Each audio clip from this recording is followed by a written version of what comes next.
Welcome to The Deciding Point, our Cracked Racquets weekly roundup of the biggest storylines going on throughout the professional tennis world. Was another busy week of action. We had 2 ATP 500 level events, 2 WTA level events, our first American Challenger of the year. Joining me to break it all down on today's show will be our Cracked Racquets Do Everything James Foster McDonald. Of course, we've also got Miami on the horizon this week. We talk about that. And then our deciding point, is Aslan Karatsev the greatest of all time? With that in mind, Westhoff, let's get to our topic.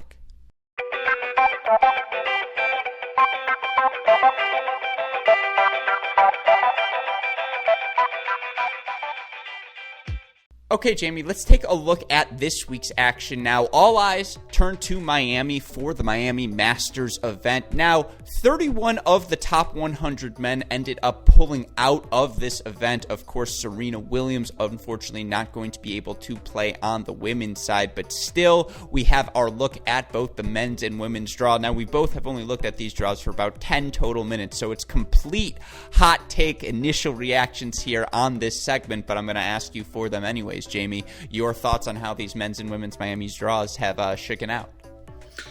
Look, I'll start on the women's side, and this was sort of going to be the theme for me, regardless of how the draw actually ended up. This one, to me, is all about Ash Barty. I was really disappointed in what I saw from her earlier in the year, especially with the Aussie Open and the follow-up tournament. So, to me, this is big time, bounce-back season for Ash Barty. And if it's not, there's some serious questions about her. And look, there were already a ton of questions of, really, Ash Barty, number one?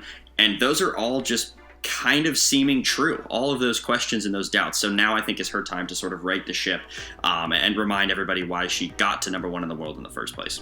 I think you look at the top 8 seeds here in Miami for the women: Barty, Osaka, Halep, Kenin, Svitolina, Pliskova, Sabalenka, Andreescu. Of course, you've got Swiatek, dangerous in the draw. Of course, Petra Kvitova, dangerous in the draw. She had so much success during the Middle East swing. Of course, Garbine Muguruza, somehow not a top 8 seed, but we all know what she is capable of. Yeah, the fact that Barty's the number 1 seed and the fact that points are going to start coming off for some of these players, both interesting facts heading into this women's draw. And, again, we've got the full field here. We've got Simona Halep back competing against these players on the hard courts, and it's going to be fascinating to see how her game holds up, because certainly she's someone we will all circle heading towards the French Open as one of the favorites. But look, we talk about it each and every week. We talked about it in our WTA segment this week. Pick a name out of a hat. That's how it feels heading into Miami. Except for the fact that Osaka's in the draw, right? She enters as the favorite, and what's so interesting is these past 3 hard court events, right? The Western and Southern Open, the U.S. Open, the Australian Open. She's been dominant. And can that dominance happen again here in Miami? If it does, then the conversations get really fun about Naomi Osaka's future. Now, on the men's side, again, these draws have been out literally for 6 minutes as we're recording this, but no Djokovic, no Nadal, no Dominic Thiem, no Berrettini. 31 of the top 100 men not in action. And the running joke in Cleveland was everyone was trying to lose early so that they could head on over for Miami qualifying, because it turns out they all were going to end up getting in. But you look at this Miami men's draw, I'm going to take the alternative route.